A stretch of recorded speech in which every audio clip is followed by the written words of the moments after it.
घर का बंटवारा। अरे विनोद, तूने हलवाई को सारा सामान तो दे दिया है ना? अक्षय की शादी में कोई कमी नहीं रहनी चाहिए। आखिर सबसे छोटा भाई है तुम सबका। हाँ माँ, आप चिंता मत करो, मैं पूरा ध्यान रखूंगा। मंगल बेटा, तूने तो कहा था कि फूल का ऑर्डर दे दिया है, यहाँ तो फूल पहुँचे ही नहीं। अब क्या बहू की विदाई के बाद फूल आएंगे? मैंने अभी बात की है फूल वाले से, वो रास्ते में ही है।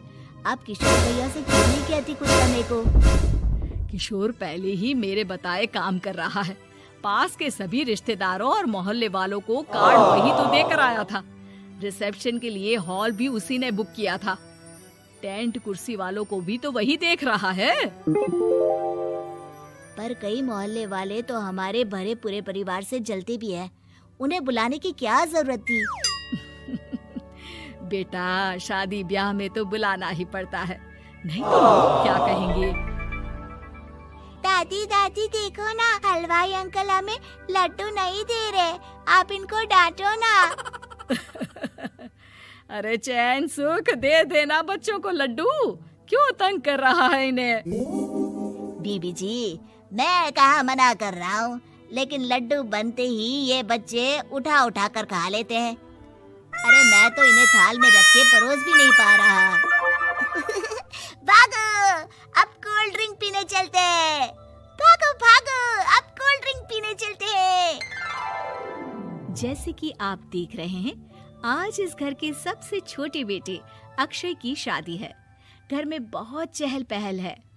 कुलभूषण की बीवी कमला को फुर्सत ही नहीं है कामों से, लेकिन कुलभूषण और घर के बाकी लोग कहाँ हैं? आइए देखते हैं। अजी, आप यहाँ आराम से बैठकर गाने सुन रहे हो और घर में अभी तक इतने काम बचे हैं करने को। अरे भाई, मेरे सबसे छोटे बेटे की शादी है, इसके बाद तो मैं अब चिंता मुक्त हो ही जाऊंगा। और फिर घर में तुम हो, बेटे बहुएं हैं, तुम लोगों के होते हुए मैं क्यों काम करूं? मैं तो शान से बेटे की शादी में जाऊंगा तैयार होकर। अरे ठीक है, अब आप आराम ही कीजिए। एक बार अभिषेक की बीवी आ जाए, फिर मैं भी आराम करूंगी और मेरी चारों बहुएं पूरे घर की जिम्मेदारियां संभाल लेगी। इतना कहकर कमला वापस अपने काम में लग जाती है। बेटा भी, तू अब तक तैयार नहीं हुआ? किससे बात कर रहा है फोन पर? तैयार कैसे हूँ? सैलून जाने से तो आपने मना किया है, क्योंकि मुझे हल्दी लग चुकी है। भाभीयों को देखो, सुबह से पार्लर में है। अक्षय की शादी हो जाती है और नंदिता बहू बनकर घर आ जाती है, लेकिन इस घर की खुशियों को मानो किसी की नजर लग गई थी। नंदिता के आने के बाद आए दिन घर की शांति भंग होती रहती। अपने माँ बाप की इकलौती बेटी को इतने बड़े परिवार की जिम्मेदारियां कहाँ संभालनी थी? अभी देखो ना, मेरे हाथों की मेहंदी भी अभी नहीं उतरी है और तुम्हारी मम्मी ने मुझे घर के कामों में लगा दिया। मैंने सोचा था कि घर की सबसे छोटी बहू होने के कारण मुझे सब पलकों पर बिठा के रखेंगे, पर यहाँ तो पलक झपकने की भी फुर्सत नहीं मिलती। देखो नंदू, शादी के पहले ही मेरे घर वालों ने तुम्हें और तुम्हारे पेरेंट्स को बता दिया था कि मैं जॉइंट फैमिली में रहता हूँ, तो फिर अब ये शिकायत क्यों? और फिर तुमसे पहले मेरी भाभी भी तो आई थी शादी करके, उन्होंने तो कभी कुछ नहीं कहा। नंदिता तब तो चुप हो जाती है, लेकिन ऐसा बहुत दिनों तक नहीं चलता। अरे नंदिता, माँ बाबूजी की दवाई का टाइम हो गया है, उन्हें दवाई दे आओ और उसके बाद सबके लिए नाश्ता बना देना। पर भाभी, मैं तो अभी अपना फेवरेट सीरियल देख रही हूँ, प्लीज मेरी जगह आप कर लो ना ये काम। ठीक है, मैं तेरी जगह माँ बाबूजी को दवाई दे आती हूँ और नाश्ता बना लेती हूँ। तू मेरी जगह पूरे घर की डस्टिंग करके 5 बच्चों को स्कूल के लिए तैयार करके भेज देना और दोपहर का खाना बनाने के बाद कपड़े धोकर सुखा देना। उसके बाद हम दोनों मिलकर बाजार जाकर सब्जी ले आएंगे, फिर डिनर की तैयारी कर लेंगे और उसके बाद बस भाभी, मैं माँ बाबूजी को दवाई देकर सबके लिए नाश्ता बना देती हूँ। ये भगवान, ये कहाँ लाकर फंसा दिया मुझे। मेरे घर में तो गिनती की 8 रोटियाँ और 2 सब्जी बनती थी और नाश्ता निपट जाता था, यहाँ तो रोटियों का ढेर और सब्जियाँ बड़े बड़े पतीलों में बनानी पड़ती है। नाश्ता बनते बनते लंच का टाइम हो जाता है और लंच बनते बनते डिनर का। अभी मुझ में तुम्हारे पूरे परिवार का नखरा उठाने की और ताकत नहीं बची। मैं ऐसे नहीं रह सकती। अरे तो क्या चाहती हो तुम? मुझे अलग रहना है बस। तो ठीक है, हम कल ही शिफ्ट हो जाएंगे किराए के घर में। इतना बड़ा घर होते हुए हम किराए पे क्यों रहेंगे? ना जी ना, घर में ही दीवार खड़ी करो अपने हिस्से के आगे।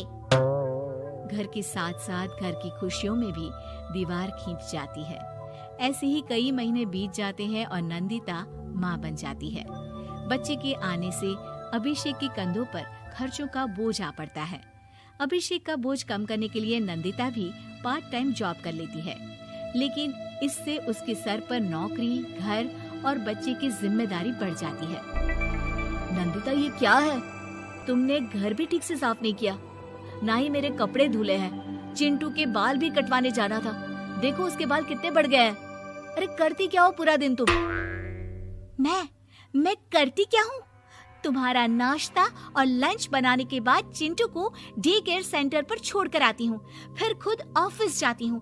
पूरा दिन काम करके आने के बाद बिना आराम किए बाजार से सब्जियाँ लेकर आती हूँ, घर आकर खाना बनाती हूँ, चिंटू को देखती हूँ और क्या करूँ मैं? तो किसने कहा था अपने सर पर इतने काम लेने को? मत जाओ ऑफिस।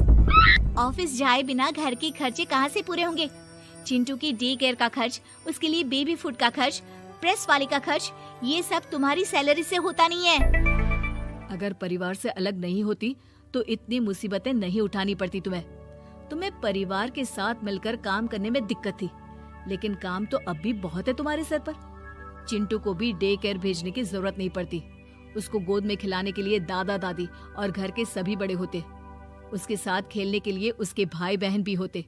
मेरे तीनों बड़े भाइयों के बच्चे भी बड़े हुए हैं, लेकिन बिना महंगा बेबी फूड खाए, क्योंकि मेरी माँ और भाभियाँ बहुत अच्छे से जानती है कि बच्चे को क्या खिलाना चाहिए। बिजली के बिल जैसे खर्चे भी सब मिलकर बांट लेते थे, लेकिन तुम्हें तो सबसे अलग रहने में ही मजा आता है, तो अब शिकायत क्यों करती हो? बस करो अभिषेक, बस करो। मैं मानती हूँ कि मैं गलत थी। मेरे एक गलत फैसले ने हमें बिल्कुल अकेला कर दिया है सबसे। एक घर में होते हुए भी हम बाकी परिवार से अजनबियों की तरह रह रहे हैं। अभिषेक और नंदिता की सारी बातें घर के बाकी लोगों को सुनाई दे रही थी। तभी कमला बोल पड़ती है।